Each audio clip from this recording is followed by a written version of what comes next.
Hi, I'm Angus Kress Gillespie, your host for Old Ways in New Jersey. I'm here today with Andrew Dick, the winemaker for Stokelan Estate Winery in Medford, a family-owned winery in the area where the town meets the countryside. The centerpiece of the winery is an authentic 1853 colonial home, which now serves as the headquarters for the tasting room. Here, the wine is tasted at tables in a handsome dining room rather than at the bar. This is one of the newest wineries in New Jersey. It opened in July 2022 with 3 acres of planted vines featuring Chardonnay and Cabernet Franc. I look forward every time to visiting the winery, and I appreciate the hospitality of the staff there. So I'm eager to learn more about Stokelan Estate Winery.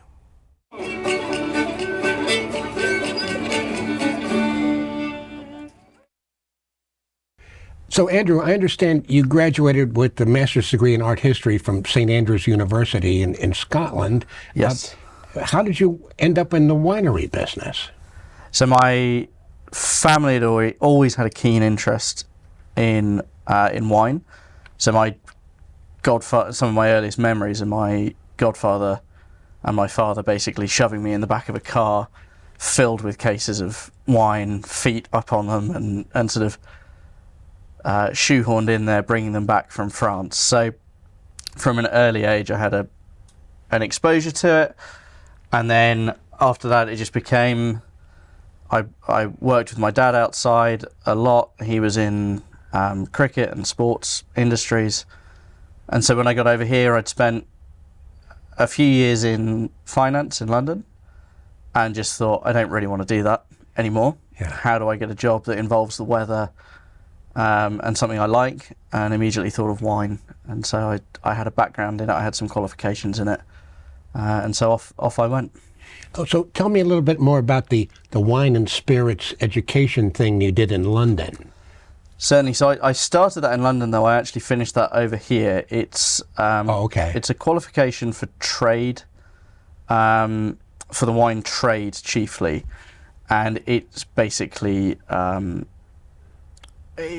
sort of, I suppose, I term it as a glorified geography quiz with sort of socioeconomic history of wine, but at the same time there's also obviously you need to know the wines and you need to know how to taste them as well. So one of the big, there's 6 units that finishes the diploma in it, and one of those is a 3-hour tasting exam followed by a 3-hour written exam.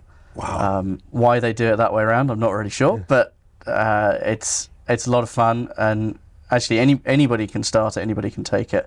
There's a really good school in Philly these days, and I highly recommend anybody who wants to know more, go give it a shot.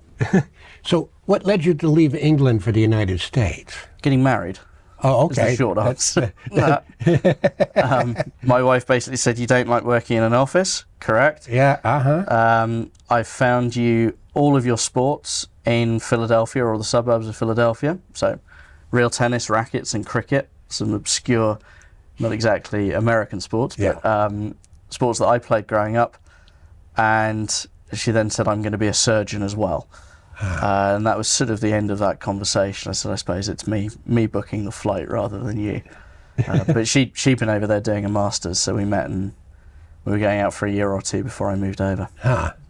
And then how did you get the job as the winemaker at Stokelan in Medford? Well, I was very lucky with that, and it was a bittersweet moment because I'd got a job at Auburn Road, which is a wonderful little winery down in Salem County, and Scott and Jules do a wonderful job there. But I got tapped on the shoulder by a chap called Dave Davis, who had worked at Auburn Road as well. He said, "There's a brand new winery. It's going to be at Medford. We'd really like your palate. We'd really like you to help with making the wine." And looking after the vineyard there. And I leapt at it because it's not too often you get the chance to start completely from scratch and say, these are going to be our grapes, these are going to be our wines, this is how we're going to brand it, this is everything. It just doesn't come around very often. So I thought, well, I'll jump in and see if I can float. So tell me a little bit about the owners and how they manage this winery. Well, we were very fortunate my joke, and I don't know how fair it is to Prashant, but he's a pretty high-flying finance guy, MIT grad, and into hedge fund areas. But he's always clung to wanting to have something for his family that isn't in the concrete of Manhattan. So he's always wanted a farm and somewhere green for his kids to be able to run around. And so we were lucky that his mother, Deepa, took this challenge, I suppose is probably the best way of putting it, but took this challenge on and said, okay, I'll see if I can do that for you and for my grandchildren. And so Deepa was instrumental in how the whole thing was set up. And so that's really how the I suppose the initial concepts were put together, and here we are with Stokelan.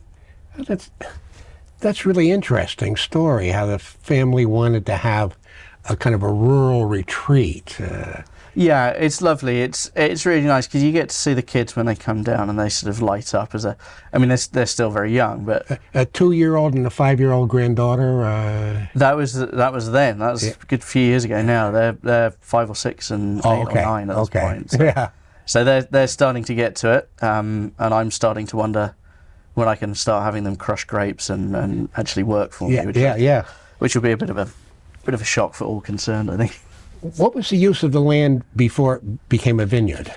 So originally, way back in the 1850s, so we're hoping later this year, to call it circa 1853, pending TTB licenses, to have a sparkling come out.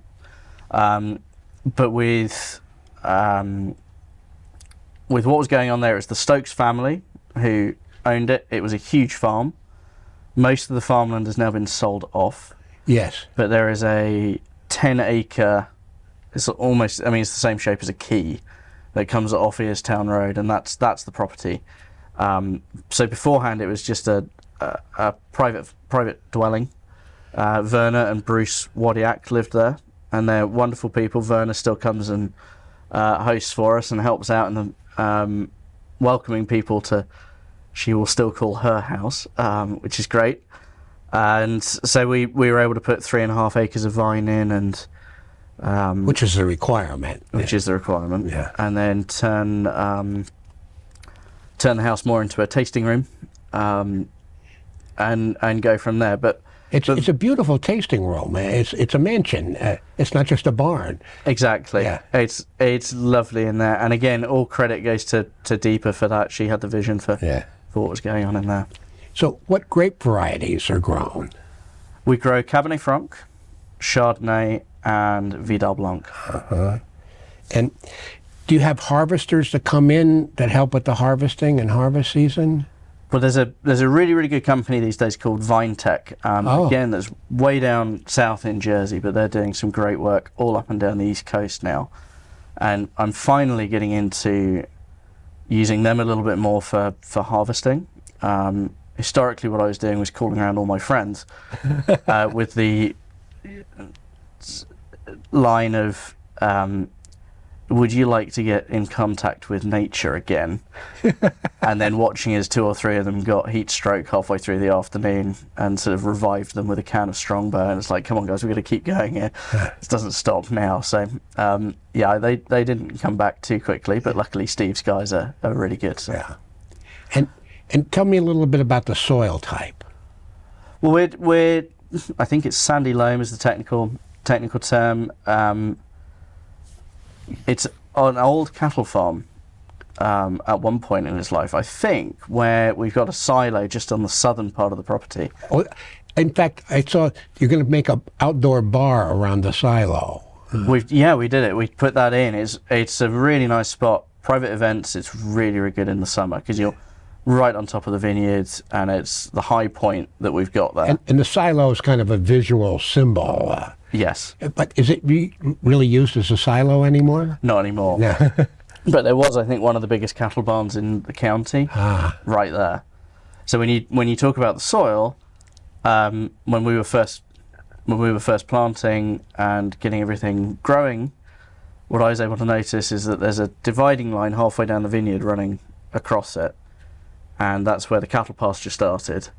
where everything grows really well, and then the other side was the cattle yard, and everything took a little longer to get through some pretty compacted soil over there. But it's all evened out now. It's a nice little site.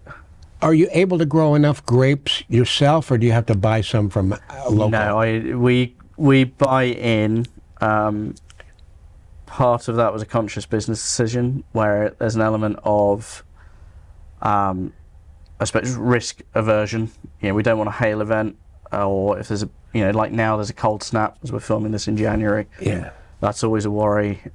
Frost is always a worry. So there's always an element of saying, well, we want to focus on making the wines, and then the subsidiary part of that, which we're also really lucky with, is that we got to head off to local farmers, local growers, and to steal Newton's phrase, sort of stand on the shoulders of giants there, and use those. So if we can't grow it, we will buy it in from as locally as possible. And I'm only familiar with the tasting room. We must have steel vats and barrels somewhere. Absolutely. So as you come onto the property, you'll see that there's the old carriage house right in front of you at the end of the driveway. That's historically what I was using. No temperature control, 400 square feet. I think the statistic is something along the lines of you're supposed to make, you need sort of 4 square foot per case of wine produced, and I was producing 4 cases of wine per square foot in there. So that, after Christmas eating, squeezing between tanks used to become quite a challenge. It was quite a good dietary hint. But we're just about to get sign off on our new winery. So we've got a brand new 4,000 square foot building right behind the carriage house. A guy called Tim Little's put that up. Is it built? It's built. You just need a authorization? I think at the moment, it's one more sink and the electric doors to be plugged in properly. And then I just need the inspections, and off we go. Do the paperwork. Yeah. And how many vats are there? Well, I have vats. Well, we've got 16 barrels, and vats-wise, 4,000 litre tanks and subsidiary others. So I can go for, we've been making 12 to 1,500 cases a year. I can now go comfortably up to sort of 3,000 as we try and look to expand a bit. And the wine is sold locally? At the moment, we've only been able to produce enough, and we've still been selling out occasionally to sell in the tasting room. Yeah, that's what I figured. So now we've got a bigger site that's going to enable us to I think start selling locally. What are some of the inputs during the wine making process? Yeast, obviously. That's our main one. We try to be as hands off as much as possible, which I know is becoming a sort of a winery buzzword across the industry. It's all light touch, but if you can get the right fruit, you shouldn't need to do much with it. Just let nature, to an extent, take its course. How do you control the degree of alcohol during the processing? We're lucky in a way that we're not, anybody that knows me will chuckle at this, we're not like Napa, so we don't have to worry too much about too much sugar and having to water it back. We use a measurement called Brix, B-R-I-X, and roughly if you times the Brix number by 0.55, you'll get what the alcohol will be. So we tend to focus on things that are riper a little bit earlier, and we look for a freshness in the wines. So my target is normally 12.5 to 13%. So sometimes I will need to chaptalize a little bit, but again, with coming on with sparkling and things like that, it's nice to be focusing on things. I think you'll see Jersey do that a little bit more going forwards as well, where it's sort of sitting there and going, well, actually, we might be suitable for early ripening, lower alcohol, fresher wine. How do you know when you really have a good vintage? We pray. You can generally get a sense. For us in Jersey, what I would normally say is it all depends, and anybody that's in Jersey can sort of now have this in the back of their minds. Whenever the first hurricane turns up during harvest season, or the tail end of one coming through, that will generally dictate how harvest is going. So obviously you've got the rest of the year, but if you've got the ability to pick fruit when you want to pick it and you're not being pushed into it. I think that is a huge help. So 19 was fantastic for that. That was our first fruit starting to come in, but then I think we got really lucky with 23 and 24. 23 we're really excited about, so we'll see how that goes.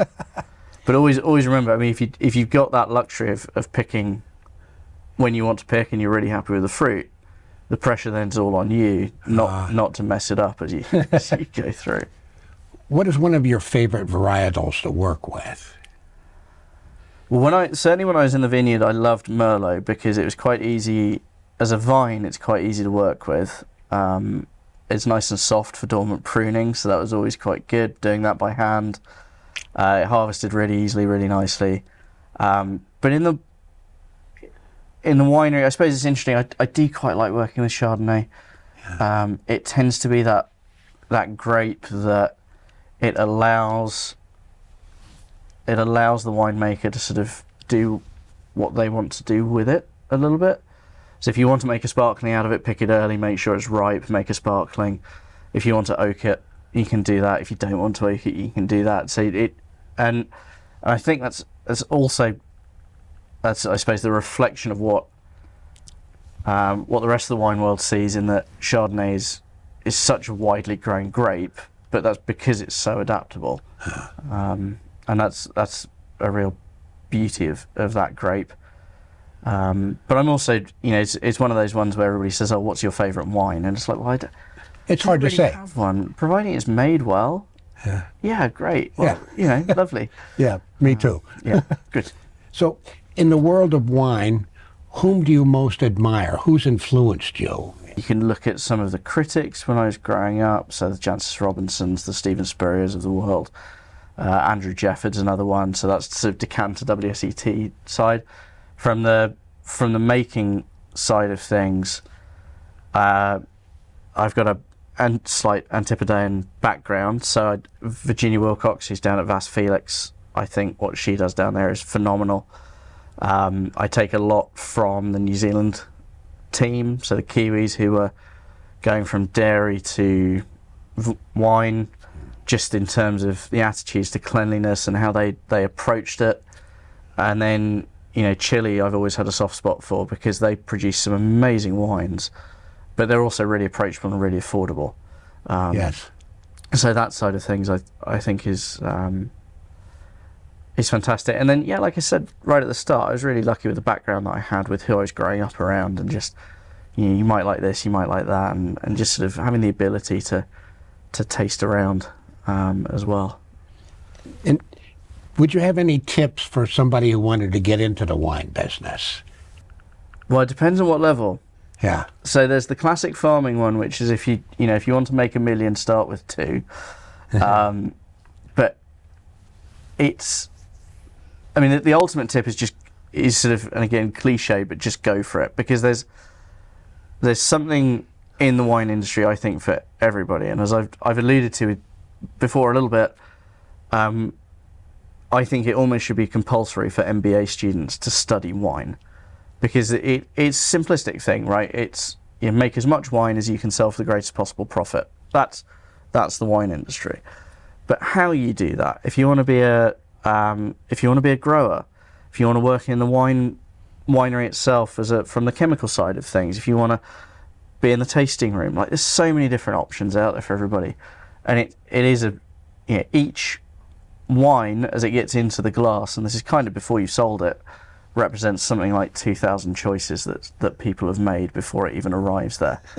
So you can find any old spot to get into it, and it's a really rewarding industry as well, because you have that sense of accomplishment of, yes, I've made it, and there's the intellectual side of things of, what have I made, how am I making it, how am I selling it, and then there's the physical side of it as well, where you can, I think I set a record, it's a pretty small building, the one I was alluding to, but I think I've walked 15 miles in it in one day during a harvest day. So there's that sense of achievement and fulfillment, certainly for me, and if anybody else is looking for that, have a think about the wine industry. It's brilliant. Yeah, I get it. You want to have an accomplishment, and there it is. Something tangible. Yeah, yeah. Yeah. Yeah. Tell me a little bit about the advantages and disadvantages of growing wine in New Jersey as, say, opposed to California. Well, a really obvious one, I think, and I think it's changing, is I suppose you've got sort of brand recognition. So it's a little bit, if you see on the label Napa, it's a little bit like the old BMW badge thing for cars. It's like, oh, it's from Napa, that'll be fine. New Jersey, I think, and again, look at Heritage, Auburn Road, Benedici, those guys, the big players. They're starting to get international recognition. I think that's helping. And then, the next thing, so to summarize in a nutshell, there's that recognition and really getting the word out that there's some really, really good wine in Jersey and across the state, and indeed locally in the tri-state area. Followed up with, some of the other challenges. Obviously the weather here, it's not, you're not painting a thermometer. It does change. Seasonal variation here is can be extreme, but at the same time, that's the flip side of it is that's part of the beauty of it. You can take Chardonnay and you can kind of do different things with it, and you can sit there and say, this is really good this year, let's focus on this. We tend to make blends for that reason. The other thing, if you want a positive for what's going on in Jersey, like I say, people have been doing this for 20, 25 years. There's some really, really good stuff going on, and within an hour and a half's drive of where we're sitting, I think I totted it up once, 65 to 70 million people live. You go DC, Baltimore, Philly, New York, area around New York. That's bigger than the UK, and the UK is the fourth biggest wine market in the world.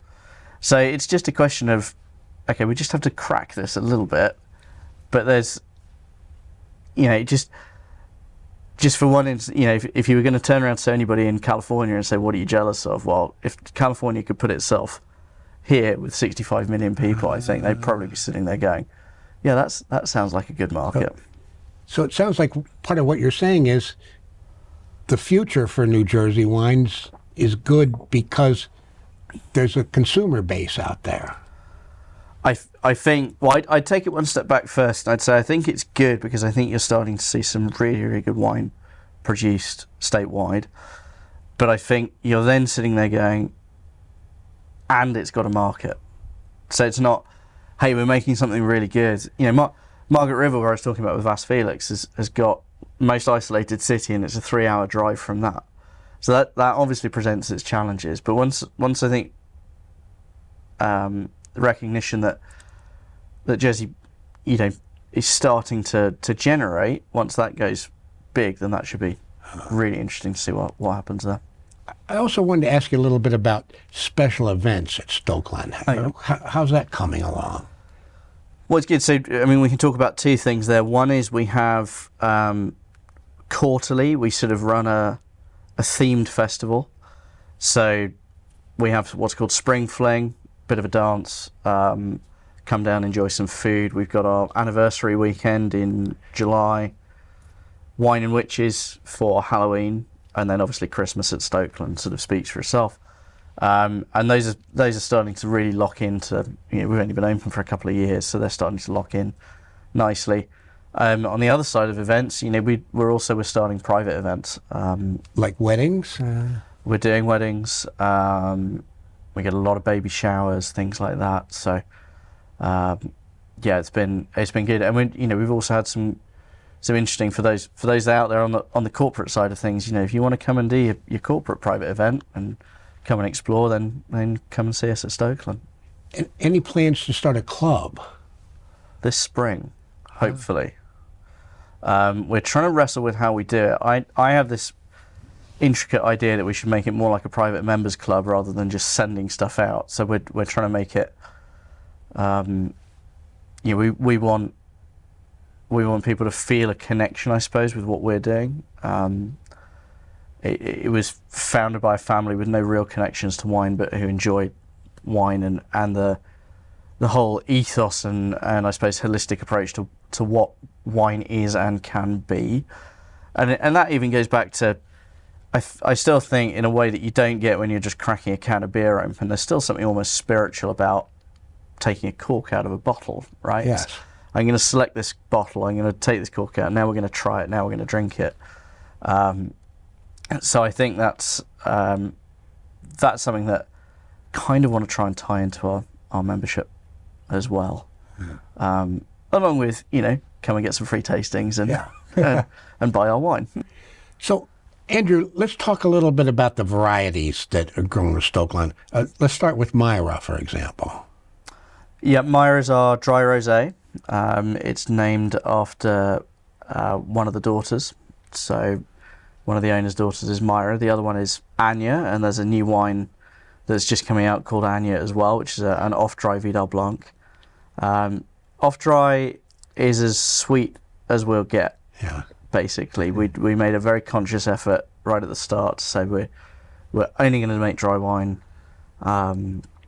And that, I suppose, is again part of the ethos of what we are at Stokelan. It's that weird sort of thing where we're trying to be a winery in South Jersey, not necessarily just a Jersey winery. Yes. So there's definitely a European, old world flavour to that. Tell me a little bit about Catspaw. Catspaw is one of our Chardonnays. It's an unoaked Chard. We named it Catspaw rather. We found when we were doing some renovations, there are some original bricks that we were moving. We've used the bricks for pathways, don't worry, we haven't got rid of 1850s bricks.